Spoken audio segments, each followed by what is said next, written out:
ਚਾਰ ਸਾਡੇ ਜੀਵਨ ਦੇ ਵੱਡੇ ਥੰਮ ਨੇ। ਪਹਿਲਾ ਆਹਾਰ, ਦੂਜਾ ਵਿਹਾਰ।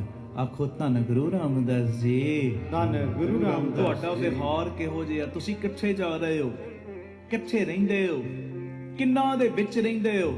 ਹਾਂਜੀ, ਤੇ ਕਿੱਦਾਂ ਰਹਿੰਦੇ ਹੋ? ਆਖੋ ਧੰਨ ਗੁਰੂ ਰਾਮਦਾਸ ਜੀ। ਧੰਨ ਗੁਰੂ ਰਾਮਦਾਸ। ਤੁਹਾਡੇ ਆਲੇ ਦੁਆਲੇ ਕੌਣ ਨੇ? ਤੁਹਾਡੀ ਸੰਗਤ ਕਿਹੋ ਜਿਹੀ ਹੈ? ਇਹ ਬੜੀ ਵੱਡੀ ਗੱਲ ਹੈ, ਬੜੀ ਵੱਡੀ।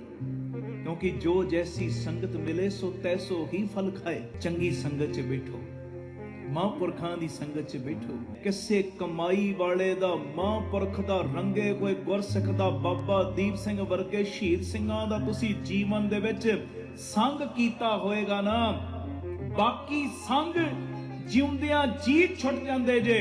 ਪਰ ਬਾਬਾ ਦੀਪ ਸਿੰਘ ਜੀ ਇਹ ਮਹਾਂਪੁਰਖਾਂ ਦਾ ਸੰਗ ਜਿਉਂਦਿਆਂ ਵੀ ਨਿਭਦਾ ਤੇ ਮਰਨ ਤੋਂ ਬਾਅਦ ਵੀ ਇਹ ਬਾਂਹ ਨਹੀਂ ਜੇ ਛੱਡਦੇ।